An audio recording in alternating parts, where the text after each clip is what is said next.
அகிலத்தின் அன்பான சொந்தங்களுக்கு இனிய வணக்கம். மீனவர் காலிப்பதியினூடாக சந்தித்திருக்கின்றோம். அமெரிக்காவில் மீண்டும் சிறிய ரக விமானம் வெடித்து சிதறி இருக்கின்றது. இதில் பல உயிரிழப்புகள் ஏற்பட்டிருப்பதான செய்திகள் வெளியாக இருக்கின்றது. ரஷ்யாவின் உடைய குருக்ஸ் பிராந்தியத்தில் உக்ரைனிய படைகள் மிகப்பெரிய நெருக்கடிகளை சந்தித்திருப்பதாக தற்போது செய்திகள் வெளியாக இருக்கின்றது. இந்த நிலையில் உலகில் நடைபெற்றிருக்கக்கூடிய பிந்திய சில முக்கியமான சம்பவங்களை இந்த காணொளியில் பார்க்கலாம். அமெரிக்காவின் பென்சில்வேனியாவின் புறநகர் பகுதியில் உள்ள விமான நிலையத்திற்கு அருகில் உள்ள வாகன நிறுத்துமிடத்தில் 5 பேருடன் சென்ற ஒற்றை என்ஜின் விமானம் ஒன்று திடீரென தீப்பிடித்து எரிந்திருப்பதாகவும், மென்கேம் டவுன்ஷிப்பில் உள்ள லான்காஸ்டர் விமான நிலையத்திற்கு தெற்கே பிற்பகல் 3 மணியளவில் இந்த தீ விபத்து இடம்பெற்றிருப்பதாக விமான நிலைய ஆணையம் தெரிவித்திருக்கின்றது. இந்த தீ விபத்தில் 5 பேரும் உயிரிழந்திருக்கலாம் என்ற செய்திகள் வெளியாகி மிக பெரும் அதிர்ச்சி ஏற்படுத்தியிருக்கின்றது. ஏற்கனவே அமெரிக்காவில் கடந்த 2 மாதங்களில் மட்டும் 10க்கு மேற்பட்ட விமான விபத்துக்கள் நடைபெற்றிருப்பதை நாங்கள் பார்க்கக்கூடியதாக இருக்கின்றது. ஏற்கனவே அமெரிக்காவினுடைய ஒரு பாரிய ஜெட் விமானம் இராணுவ ஹெலிகாப்டருடன் நேருக்கு நேர் மோதி வெடித்து சிதறியது. அதில் நூற்றுக்கணக்கானோர் உயிரிழந்தார்கள். அதைத் தொடர்ந்து புளோரிடா, வாஷிங்டன் பல்வேறுபட்ட பகுதிகளில் தொடர்ச்சியாக அமெரிக்க விமானங்கள் வீழ்ந்து வெடித்து சிதறுவதும் அதில் பயணிப்பவர்கள் உயிரிழப்பதும் நடைபெற்று கொண்டிருக்கின்றன. உலகம் முழுவதும் தொழில்நுட்பம் குறித்தும் இராணுவ திறன்கள் குறித்தும் இராணுவ ஆயுதங்கள் விற்பனை செய்வதிலும் தங்களுடைய திறனை மேம்படுத்த பேச்சுவார்த்தை நடத்தி வரும் அமெரிக்கா உலக நாடுகளை கட்டுப்படுத்துவதை விட்டுவிட்டு தங்களுடைய நாட்டுக்குள் இருக்கக்கூடிய விமான சேவைகள், விமானங்கள், தொழில்நுட்ப பிரச்சனைகளை முதலில் பார்க்க வேண்டும் என்பதை வெளிக்காட்டுவதைப் போலதான் அண்மைய சம்பவங்களை பார்க்கக்கூடியதாக இருக்கின்றது. ஏனெனில் நாங்கள் செய்திகளிலேயே அதிக அளவான செய்திகளை இந்த ஒரு கடந்த மாதத்தில் ஒரு மாத காலத்துக்குள் அமெரிக்க விமான விபத்துக்கள் குறித்து தான் தெரியப்படுத்தி இருக்கின்றோம். இந்த நிலையில் விமானத்தில் இருந்த ஒருவர் விமான கதவு திறந்திருப்பதாகவும் விமான நிலையத்தில் தரையிறங்குமாறு கோருவதாகவும் அங்கு ஆடியோவில் அவர் இறுதியாக பதிவு செய்யப்பட்டிருப்பது பதிவாக இருக்கின்றது. விமான போக்குவரத்து கட்டுப்பாட்டாளர் விமானத்தை தரையிறங்க அனுமதிப்பதற்கு முன்பே விமானம் தரையிறங்கி மோதி வெடித்து சிதறி இருப்பதான செய்திகள் வழியாக இருக்கின்றன. பயணம் செய்த அனைவரும் உயிரிழந்திருக்கலாம் என்ற அச்சமும் அங்கே வெளிப்படுத்தப்பட்டிருக்கின்றது. அடுத்து ஸ்டேலினுடைய பாதுகாப்பு அமைச்சகத்துக்கு வெளியே மிகப்பெரிய அளவிலான போராட்டம் நேற்றைய தினம் நடைபெற்றிருக்கின்றது. காசாவில் தடுத்து வைக்கப்பட்டுள்ள கைதிகளின் குடும்பங்களும் அவர்களுடைய ஆதரவாளர்களும் டெல்லவில் இருக்கக்கூடிய ஸ்டேலின் பாதுகாப்பு அமைச்சக தலைமையகத்துக்கு வெளியே ஒரு மிகப்பெரிய போராட்டத்தை நடத்தி இருப்பதாக டைம்ஸ் ஆஃப் ஸ்டேல் தெரிவித்திருக்கின்றார்கள். காசாவில் தடுத்து வைக்கப்பட்டுள்ள மீதமுள்ள 59 கைதிகளை விடுவிக்க நெதன்யாகு அரசை வலியுறுத்தி பெரும் போராட்டம் தற்போது ஸ்டேல் முழுவதும் ஆரம்பித்திருக்கின்றது. முதலாங்கட்ட பேச்சுவார்த்தை 42 நாட்கள் போர் நிறுத்த முடிவுக்கு வந்துள்ள சூழ்நிலையில் முதலாங்கட்ட ஒப்பந்தத்தில் கூறியபடி 2ஆம் கட்ட பேச்சுவார்த்தையை நடத்துவதற்கு ஸ்டேல் மிகப்பெரிய அளவில் பின்னடித்து வருகின்றார்கள் என்பதற்கு அப்பால் இந்த போர் நிறுத்தத்தை குழப்பி அடிப்பதில் மிக பெரும் கவனத்தை நெதன்யாகு செலுத்தி வருகின்றார். ஏனெனில் நெதன்யாகு ஒரு அரசியல் ஸ்திரமற்ற தன்மையில் ஸ்டேலுக்குள் காணப்படுகின்றார்.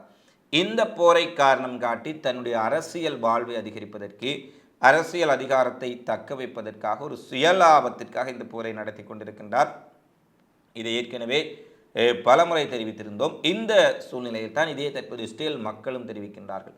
தன்னுடைய சுயலாபத்திற்காக, பதவி மோகத்திற்காக அப்பாவி ஸ்டேலியர்களை, பணை கைதிகளாக இருப்பவர்களை பலி கொடுக்க வேண்டாம். உடனடியாக ஹமாஸ் இயக்கத்தினருடன் போர் நிறுத்த ஒப்பந்தத்தை சரியான முறையில் நடைபெறுத்துங்கள், 2வது ஒப்பந்தத்தை கச்சாத்திடுங்கள் என டெல்லவீவ், ஜெருசலேம் பல்வேறுபட்ட பகுதிகளில் ஆரம்பித்த இந்த போராட்டம் நேற்றைய தினம் ஸ்டேலின் பாதுகாப்பு அமைச்சக தலைமையகத்துக்கு முன்பே மிகப்பெரிய அளவில் ஒரு போராட்டமாக தற்போது மாறியிருக்கின்றது. 2வது இரவும் அமைச்சகத்துக்கு வெளியேயே தூங்கி அங்கேயே இருந்து அங்கிருக்கக்கூடிய மக்கள் மிகப்பெரிய அளவில் தங்களுடைய கோரிக்கையை முன்வைத்திருக்கின்றார்கள்.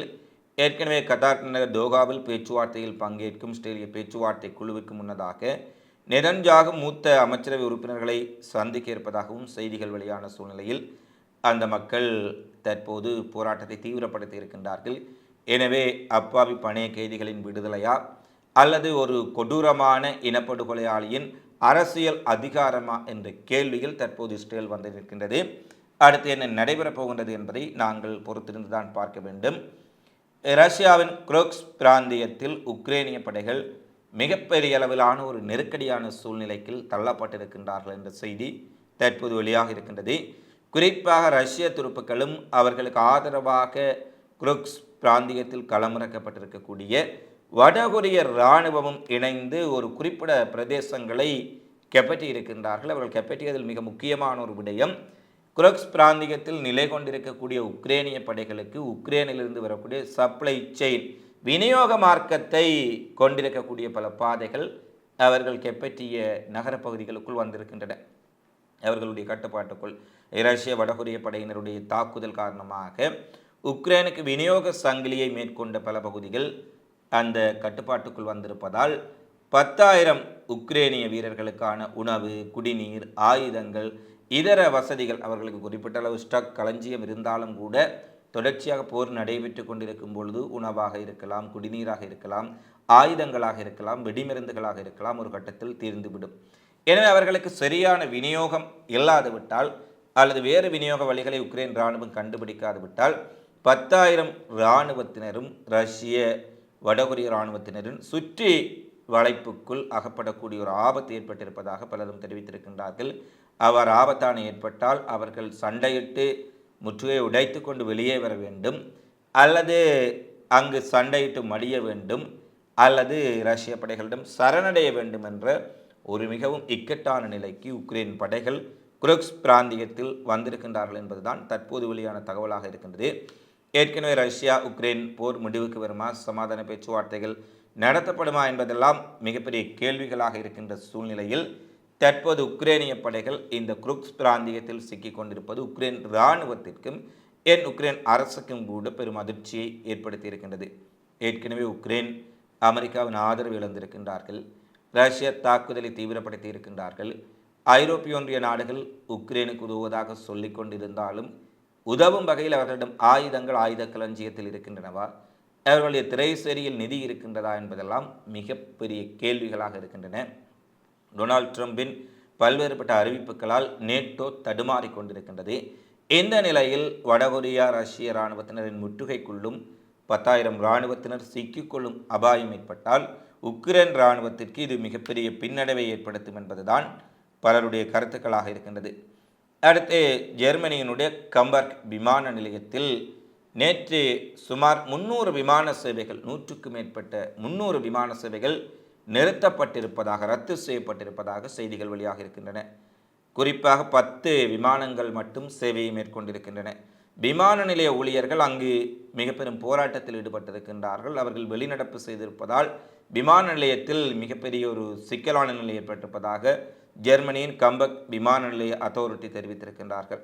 விமான நிலைய தரைப்பணியாளர்கள் மற்றும் பொதுத்துறை ஊழியர்களை பிரதிநிதித்துவப்படுத்தும் வேலை நிறுத்த போராட்டம் இன்றைய தினமும் தொடரும் எனவும் இந்த நடவடிக்கையால் 144 விமான வருகைகள் மற்றும் 139 விமான புறப்பாடுகள் ரத்து செய்யப்பட்டிருப்பதால் 40,000க்கு மேற்பட்ட பயணிகள் ஒரே நாளில் மிகப்பெரிய அளவில் பாதிக்கப்பட்டிருக்கின்றார்கள் என்ற செய்தி வெளியாக இருக்கின்றது. ஜெர்மனி வரலாற்றில் ஒரு விமான நிலையத்தை முடக்கும் வகையில் ஒரு மிகப்பெரிய போராட்டமாக இது மாறியிருக்கின்றது.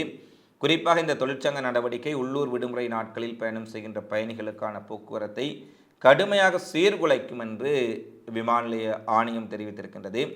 தொழிற்சங்கத்தினுடைய கோரிக்கையாக 8% சம்பள உயர்வு அல்லது மாதத்திற்கு குறைந்தபட்சம் 350 முதல் 380 யூரோக்கள் அதிகரிப்பு, அத்துடன் அதிக போனஸ் மற்றும் கூடுதல் விடுமுறை ஆகியவற்றை கோரிய இந்த போராட்டம் தீவிரமடைந்திருக்கின்றது. ஏற்கனவே ஜெர்மனியில் புதிய ஆட்சி தேர்தலின் பின் மலர்ந்திருக்கும் சூழ்நிலையில் விமான நிலைய பணியாளர்களின் இந்த திடீர் போராட்டம் விஸ்வரூபம் எடுத்துள்ளமை புதிய ஆட்சிக்கு மிகப்பெரிய நெருக்கடியாகவும் சவாலாகவும் பார்க்கப்படுகின்றது. இதை அவர்கள் எவ்வாறு சமாளிக்கப் போகின்றார்கள் என்பதை நாங்கள் பொறுத்திருந்துதான் பார்க்க வேண்டும். அடுத்து பாலஸ்தீன ஆதரவு போராட்டங்கள் காரணமாக கொலம்பியா பல்கலைக்கழகம், அமெரிக்காவில் அமைந்திருக்கக்கூடிய பல்கலைக்கழகத்திற்கு $400 மில்லியன் நிதியை அமெரிக்க அரசு குறைத்திருப்பதாகவும், கடந்த ஆண்டு மாணவர்கள் நடத்திய பாலஸ்தீன ஆதரவு போராட்டங்கள் காரணமாகவே கொலம்பியா பல்கலைக்கழகத்திற்கு $400 மில்லியன் மானியங்கள் மற்றும் ஒப்பந்தங்களை அமெரிக்க அரசு நிறுத்தி ஒரு அறிவிப்பை வெளியிட்டிருக்கின்றார்கள். எனவே ஒரு அடக்குமுறைக்கு எதிராக, அநீதிக்கு எதிராக ஜனநாயக முறையில் வன்முறையின்றி போராடக்கூடிய மாணவர்களை அல்லது பல்கலைக்கழகங்களை பழிவாங்கும் நோக்கில் டொனால்ட் ட்ரம்பினுடைய நிர்வாகம் இவ்வாறு நடந்து கொண்டிருப்பது ஏற்றுக்கொள்ள முடியாது என பல மனித உரிமை அமைப்புகள் அமெரிக்காவுக்குள்ளேயே கண்டனத்தை வெளியிட்டிருக்கின்றார்கள். சாத்வீக ரீதியில் எதிர்ப்பை தெரிவிக்கக்கூடிய அந்த போராட்ட உரிமையை கூட இந்த ட்ரம்ப் நிர்வாகம் அனுமதிக்கவில்லையா என்ற மிகப்பெரிய அளவிலான கேள்விகள் எழுந்திருக்கின்றன. இதற்கு பலரும் தங்களுடைய கண்டனங்களை இன்றைய நாளில் வெளியிட்டிருக்கின்றார்கள் என்பதும் குறிப்பிடத்தக்க விடயமாக இருக்கின்றது. அடுத்து கனடிய பிரதமர் ஜஸ்டின் ட்ரூடோ ராஜினாமா செய்திருக்கும் சூழ்நிலையில் மார்க் கர்னி கனடாவின் பிரதமராக அதிகாரபூர்வமாக பதவியேற்றுக் கொண்டிருக்கின்றார். அவர் தன்னுடைய முதலாவது அறிக்கையில் அமெரிக்கர்கள் எங்களுக்கு மரியாதை காட்டும் வரை, அமெரிக்கர்கள் கனடாவை எள்ளி நகையாடுவதை நிறுத்தும் வரை எமது அரசாங்கமும் அமெரிக்காவுக்கு பதிலடியாக வரிகளை நடைமுறையில் வைத்திருக்கும் என்பதுடன் அமெரிக்கா ஒருபோதும் கனடாவை அடக்கி ஆண்டு விட முடியாது எனவும் டொனால்ட் ட்ரம்பினுடைய கருத்துக்களை ஏற்றுக்கொள்ள முடியாதவை, எனவே கனடாவின் இறைமையை மதிக்கும் வகையில் அமெரிக்கா செயற்படும் வரை எங்களுடைய வரிகளும் பதிலடிகளும் நடைமுறையில் இருக்கும் என்று அமெரிக்காவுக்கு முதல் நாளே ஒரு எச்சரிக்கையையும் புதிய கனடிய பிரதமர் விடுத்திருக்கின்றார்.